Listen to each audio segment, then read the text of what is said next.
We're counting down the 10 darkest moments in Duran Duran's fight for survival, ranging from grueling reunions and creative rebirth to addictions, public meltdowns, near-fatal accidents, and a devastating illness that shook the band to its core.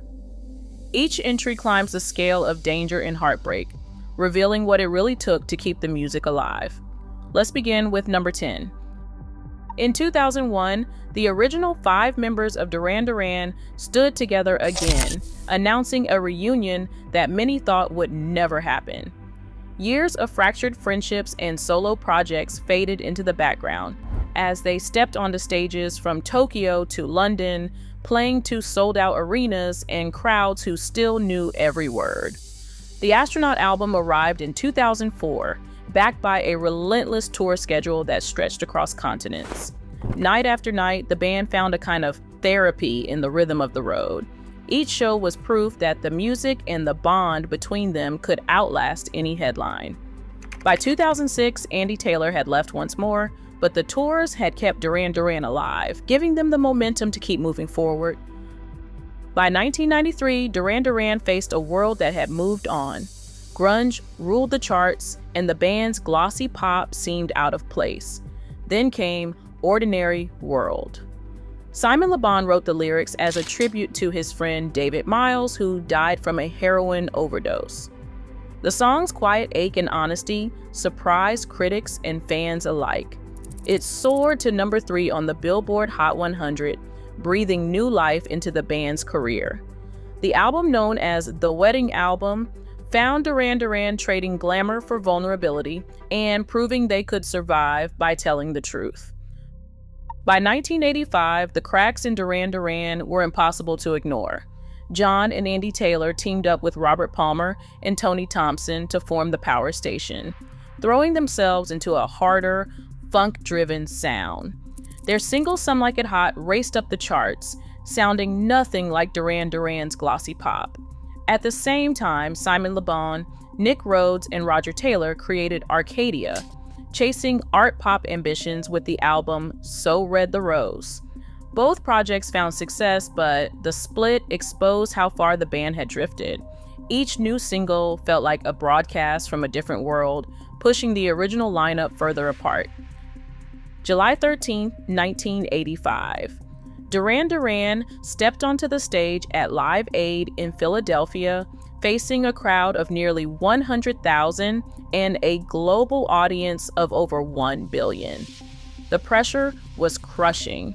Years of relentless touring and recording had left them running on fumes, barely speaking off stage. When Simon Le Bon reached for the high note in A View to a Kill, his voice cracked badly. The infamous bum note echoed on televisions around the world, instantly replayed and dissected by fans and critics. Simon later called it the most humiliating moment of his career. For millions, it was a single off-key second. For the band, it was the sound of exhaustion finally catching up. Behind the glamour, Duran Duran were burning out in real time, exposed under the brightest lights imaginable. Andy Taylor's childhood was shaped by absence.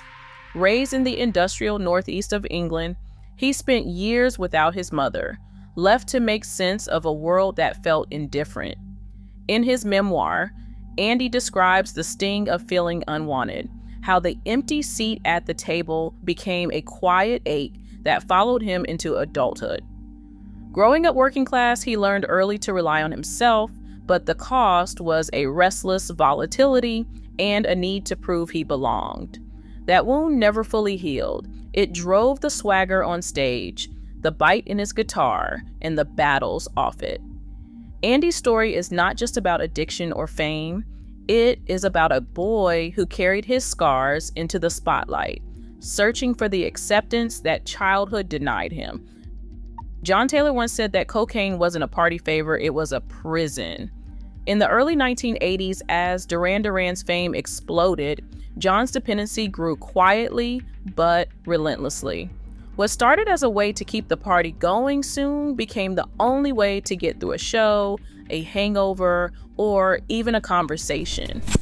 Nights blurred into mornings, and the chaos seeped into every corner of the band's life. At the height of it, John found himself at a party.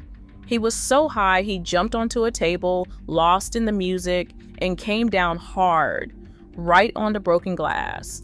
He needed 20 stitches in his foot. For a moment, it looked like he might never play again.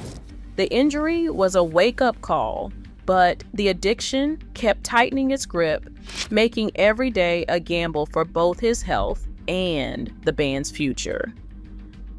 June 1982 in Munich. John Taylor and Roger Taylor stepped out into the night, just two young men in a foreign city, riding the high of the Rio tour.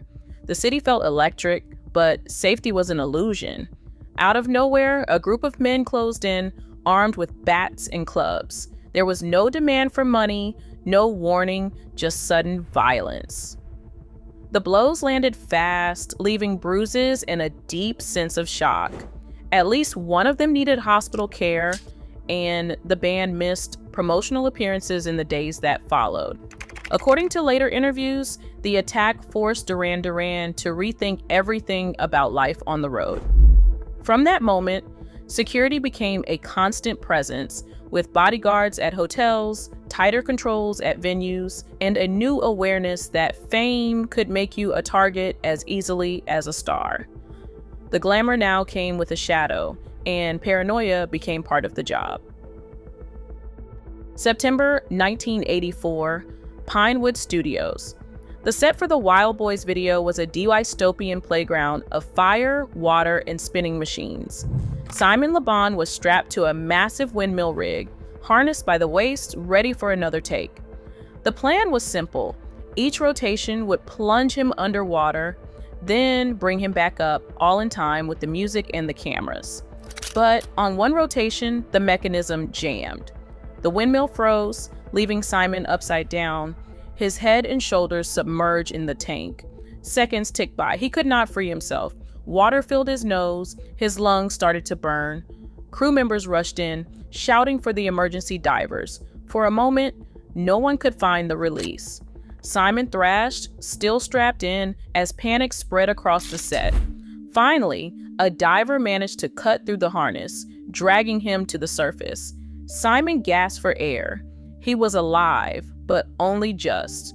On a controlled set, surrounded by professionals, he had come within seconds of drowning. The spectacle had nearly turned fatal, and the band saw how quickly a music video could become a matter of life and death. August 11, 1985. In the open water off Cornwall, Simon Le Bon's yacht Drum raced through the Fastnet, one of the world's most dangerous sailing competitions. Without warning, the keel tore away. Drum flipped, trapping Simon and 5 crewmates inside the overturned hull. In the darkness, cold seawater rushed in. They found a shrinking air pocket, clinging to hope as the minutes dragged on. Simon later said, "The idea of dying certainly went through my mind when I was stuck inside Drum." For 40 minutes, they waited, counting their breaths, unsure if rescue would come. At last, a muffled tapping echoed through the hull, a Royal Navy diver searching for life. Simon recalled crawling upside down along the deck, desperate for a way out. Every sound, every heartbeat felt like it could be the last. When the divers finally pulled them free, all 6 emerged alive.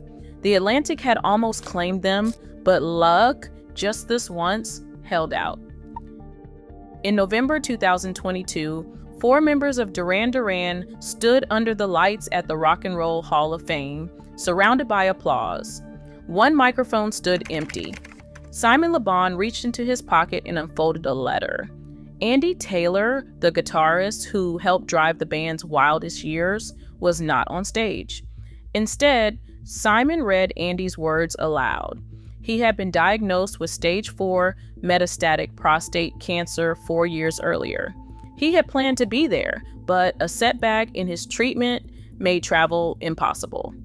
Andy's letter did not ask for pity. He wrote about pride in the music, in the fans, in the friendships that survived every storm. He thanked his bandmates for the adventure and the battles, for decades of shared risk and reward. He insisted the night should not be overshadowed by his illness. The audience listened in silence, then rose in a wave of applause that seemed to hold both triumph and grief. After years of surviving excess, violence, and near-death accidents, the final blow came quietly, an empty space where a friend should have stood. The moment was both a victory and a farewell, a reminder that even at the height of celebration, loss can stand in the spotlight. Andy's dignity and the band's resilience lingered in the air long after the music faded. Across every crisis, one truth emerges. Survival isn't about luck or image. It's about facing your darkness head on. For Duran Duran, the real legacy isn't chart hits, it's endurance. That makes their story resonate long after the music fades. Share your thoughts below.